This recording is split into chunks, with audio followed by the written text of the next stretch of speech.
გამარჯობათ, მოგესალმებით, ძვირფასო მეგობრებო, მოკლედ ამ სახელწოდოთ მინდოდა თქვენთვის ერთი ძალიან მცირე სერიალი მერჩია. ზოგადად განხილვები ჩაწერა უფრო ინგლისურ ენაზე მიყვარს ხოლმე, მაგრამ დღეს განსხვავებულ რამეს ვცდი და ვეცდები ქართულადაც შემოგთავაზებთ განხილვა. ადრე სტატივის წერაც მიყვარდა, მაგრამ ძალიან დიდი დრო და ენერგია მიაქვს და ასე რომ ასეჩეც მოსახერხებელია.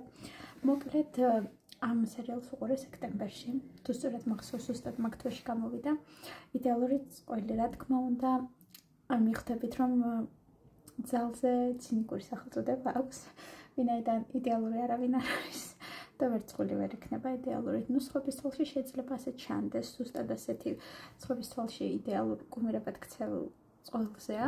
თავიდან რა თქმა უნდა, სათავეში ცნობაში გიყვართ და სულ სხვა პერსონაჟები გეგონებათ იდეალური წყვილი, მაგრამ სინამდვილეში აღმოაჩენთ, რომ ჯერ ეს ერთი ვინც მთავარი პერსონაჟი გონიათ, ის სულ არ არის მთავარი პერსონაჟი და სწორედ იდეალური წყვილიც ის არ არის, ვინც გონიათ. მოკლედ ძალიან ბევრი სიტყვა სამკუთხედი არის, ძალიან ბევრი გამოუცნობი ამბები, ასე მისტიკას ვერ დავარქმევ, აღწერაში მისტიკაც წერია, მაგრამ არაფერი მისტიკური არ ხდება.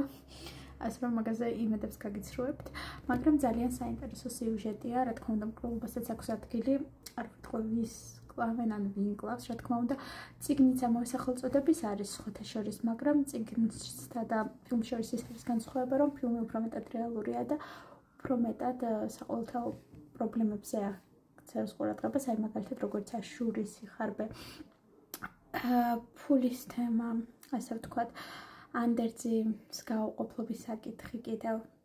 ხო და სწორედ ეს გახდება მკვლელობის მოტივი, რა თქმა უნდა, და წიგნში ყველაფერი სრულიად შემთხვევით ხდება. სხვა სიმბოლიზმის ნაცვლად სხვას კლავენ. ძალიან ალოგიკურად ვითარდება ეგ სიუჟეტი. აქ პირდაპირ გამიზნულად ხდება ყველაფერი მოქმედება.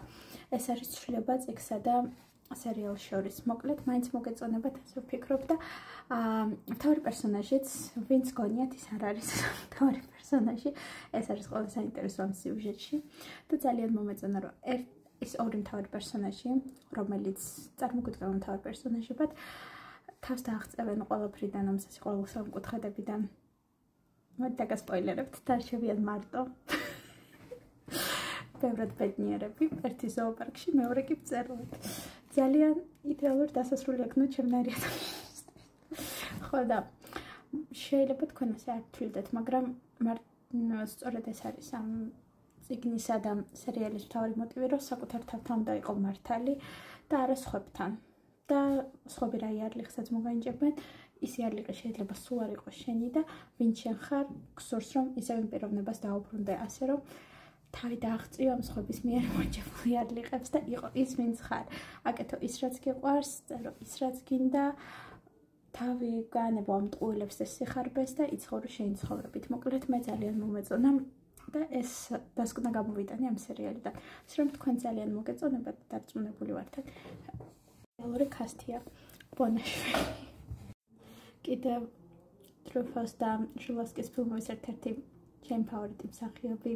კივილიდანაც არის ერთ-ერთი მსახიობი. მოკლედ მე რა ფილმებიდან მიყვარს, იქიდან არის კასტი შეგრჩება. მოკლედ ძალიან მოგეწონებათ, ვისაც გიყვართ ამაინტრიგებელი სიუჟეტები, ასე რომ გერჩევთ.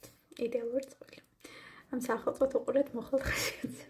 მე ბევრი სხვა რამეც მაქვს სიაში, მაგრამ ვერ და ვერ მივიცალი და იმედი ხასიათის გამოსაკეთებლად მივიცლი და ვუყურებ.